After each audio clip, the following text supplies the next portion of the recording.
Good evening dear students. कैसे बेटा आप सभी। देखिए हमारे पास क्वेश्चन है ये, अगर कोई भी nth टर्म गिवन है मुझे, ठीक है, वो इक्वल है बेटा इसके, तो फाइंड आउट करना में इसकी वैल्यू क्या होगी। ठीक है, खतरनाक क्वेश्चन है लेकिन आसान भी है, कोई ज़्यादा मतलब इसमें हमें कंसेप्ट यूज़ नहीं करने। ठीक है, तो देखो शुरुआत कर लीजिए, बस मैथ्स में यही होता है। ठीक है, तो जो भी आपको टर्म दी गई है वो टर्म लिखिए। ठीक है बेटा, ये टर्म हमें दी गई है, अब करना क्या है, हमें इसका रेसिप्रोकल कर लीजिए। तो 1/an क्या बन जाएगा, इसका रेसिप्रोकल ही तो लिखना है, तो लिख लीजिए बेटा जल्दी। ठीक है बेटा, अब जो बच्चे थोड़ी सी एडवांस तैयारी कर रहे हैं ना मैथ्स में, थोड़ा एडवांस पढ़ रहे हैं, उन बच्चों को पता है कि ये हमने क्यों किया है ये पूरी प्रोसीजर, ताकि मैं यहाँ से रैशनलाइजेशन की हेल्प ले लूँ। क्यों किया ये सारा काम, क्योंकि देखो यहाँ nth टर्म डिनोमिनेटर में है ना, यहाँ nth टर्म डिनोमिनेटर में है। ठीक है, तो इसलिए मेरे पास आ गए। एक बड़ा हिंट हमें मिलता है मैथ्स में, जहाँ हमें वैल्यू निकालनी होती है वही हमें देता है। ठीक है बेटा, तो रैशनलाइज कर लो बस इसको। तो जैसे मैं इसको रैशनलाइज करूँगा, रैशनलाइज कीजिए बेटा इसको, रैशनलाइज इट। ठीक है, तो जैसे रैशनलाइज करूँगा तो क्या बन जाएगा, 1/an। ठीक है, यहाँ बेटा देखो पॉजिटिव है तो इसकी जगह क्या लिखूँगा मैं, नेगेटिव, और बाकी न्यूमरेटर और डिनोमिनेटर में आपको लिखना है। ठीक है, तो लिखिए बेटा उसको। ठीक है बेटा, तो ये आपका रैशनलाइजेशन हो जाएगा। अब करना है क्या आपको नेक्स्ट टर्म, ठीक है, 1/an, बस इसको सिंप्लीफाई करना है। न्यूमरेटर एज इट इज रखिए। ठीक है, इसमें कोई ज़्यादा चेंज नहीं करना आपको। ठीक है, डिनोमिनेटर में क्या हो जाएगा, डिनोमिनेटर में बेटा हमें पता है जब भी ये टू टर्म्स होती हैं ना, जब हम रैशनलाइजेशन करते हैं तो बेटा सभी बच्चे जानते हैं a+b और a-b वाला फार्मूला लगाना है। तो क्या बन जाएगा ये, √1 प्लस, सभी बच्चे लगा ही सकते हैं बेटा इसमें, 1/n का होल स्क्वायर और इस कंप्लीट का whole square, minus √1 plus 1 minus 1/n का स्क्वायर और इसका होल स्क्वायर। ठीक है बेटा, बस ये फार्मूला आपको लगाना है, यानी कौन सा, a+b और a-b इक्वल होता है किसके, a² माइनस b² के। ठीक है बेटा, अब क्या करूँगा देखो नेक्स्ट। ठीक है बेटा, तो डिनोमिनेटर पार्ट में क्या कर लूँगा मैं, यहाँ पे देखो मेरे पास है ये प्लस का था बेटा सिंबल। ठीक है, यहाँ जैसे मैं इसको करूँगा सोल्व, तो स्क्वायर से √ कैंसिल हो जाएगा मेरे पास। ठीक है, और जो मैं पार्टिकुलर वैल्यूज़ लिखूँगा उनको बस लिखना है और कुछ नहीं है। 1 से 1 कैंसिल हो जाएगा आपका, क्या बन जाएगा वो देखो, 1 प्लस 1/n का होल स्क्वायर, माइनस सिंबल है बेटा अंदर जाएगा तो इनको सभी को चेंज कर देगा।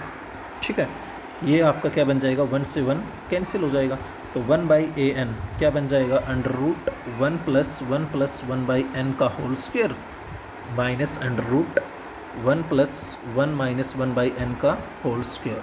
और डिनोमिनेटर पार्ट को मैं क्या लिख लूँगा, देखो यहाँ पे a की 2 माइनस b की 2 है बेटा, तो क्या हो जाएगा, एक बार पॉजिटिव दोनों टर्म्स, ठीक है, और एक बार क्या लिख लूँगा नेगेटिव में, तो मेरे पास ये बन जाएगा बेटा।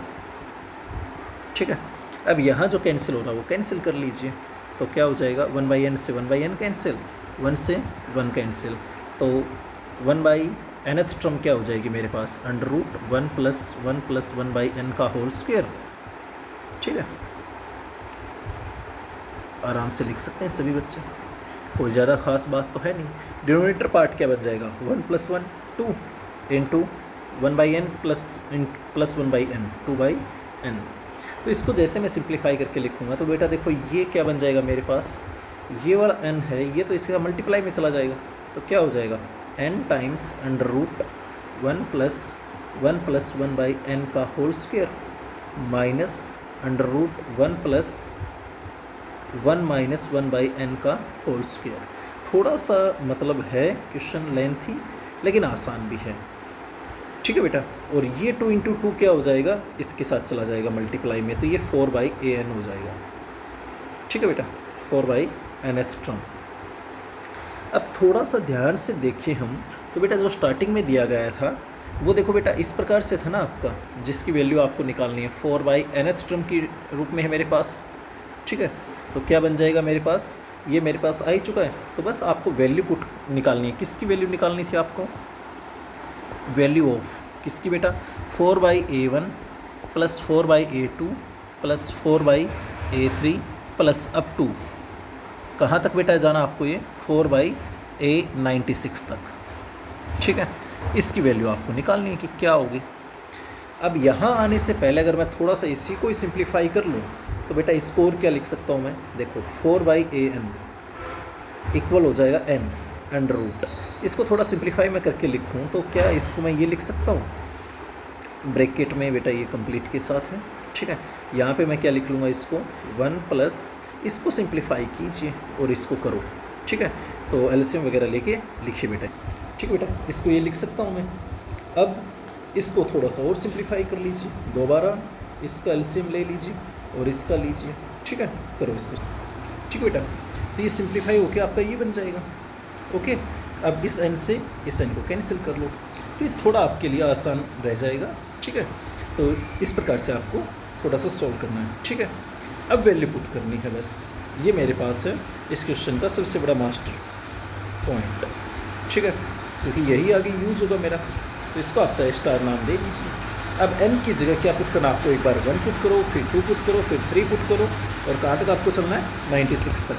ठीक है बेटा, तो स्टार को मैं यूज करूँगा इसमें, तो फ्रॉम स्टार क्या बन जाएगा आपका 4/A1 इक्वल हो जाएगा किसके, देखो ये वैल्यू है आपकी। ठीक है, तो ये बस इसको यूज कर लो तो क्या बन जाएगा, लिख। ओके बेटा, so you will get value of 4/A1 this one, and what is the value of 4/A2 equal to 2 का स्क्वायर प्लस 3 का स्क्वायर माइनस अंडर रूट 2 का स्क्वायर प्लस 1 का स्क्वायर। ओके बेटा, and like that if I am going to solve for 4/A96, so I will get here 96 square plus 97 square minus under root 96 square plus 95 square। Okay बेटा, अब इन सभी को add कर दीजिए आप, तो ऐड करेंगे तो मेरे पास क्या बनेगा, देखिए वो, तो 4/A1 plus 4/A2 plus dot dot dot dot dot 4/A96, इन सभी को जैसे मैं ऐड करूँगा तो बेटा देखो मेरे पास ये वाली टर्म है वो इस टर्म से कैंसिल हो जाएगी। ठीक है, सिमिलरली बेटा अगली ये टर्म भी कैंसिल होगी मेरे पास। ठीक है, और लाइक दैट प्रोसेस मेरे पास चलती रहेगी। ठीक है, तो मेरे पास देखो बेटा ये सारी टर्म्स कैंसिल होंगी, और कैंसिल होंगी तो मेरे पास क्या बन जाएगा, आगे लास्ट में मेरे पास बचेगा सिर्फ और सिर्फ क्या, ये भी कैंसिल होगा बेटा इससे पहले वाली जो भी टर्म आएगी उससे। ठीक है, तो मेरे पास क्या बचेगा, अंडर रूट 96 का स्क्वायर प्लस 97 का स्क्वायर माइनस रूट 1 का स्क्वायर, यानी ये मेरे पास क्या हो जाएगा 1। मतलब आपके पास कौन कौन सी टर्म बचेगी, एक तो ये टर्म बचेगी बेटा और एक ये टर्म बचेगी बस, और बाकी सारी टर्म्स क्या हो जाएंगी, कैंसिल। ठीक है, अब इसको सिंप्लीफाई करके लिख लीजिए, तो इनको जैसे मैं सिंप्लीफाई करूँगा तो बेटा मेरे पास कितना बन जाएगा, ये अंडर रूट 18625 माइनस 1। ठीक है, और इसको और लिखूँ मैं तो 5 बाहर आ जाएगा, root 745 minus 1, that's your answer. Okay बेटा, तो इस प्रकार से आपको ये काम करना है इस क्वेश्चन में। क्वेश्चन है थोड़ा स्ट्रॉन्ग, ठीक है, लेकिन स्टेप बाय स्टेप करोगे तो मेरे हिसाब से आसान भी है। ठीक है बेटा, तो करना इसको ट्राई, अपना चैनल को लाइक कीजिए, शेयर करो, सब्सक्राइब करो, और आपका कोई डाउट है स्पेशल तो बेटा वो भी भेजिए। ठीक है, थैंक यू।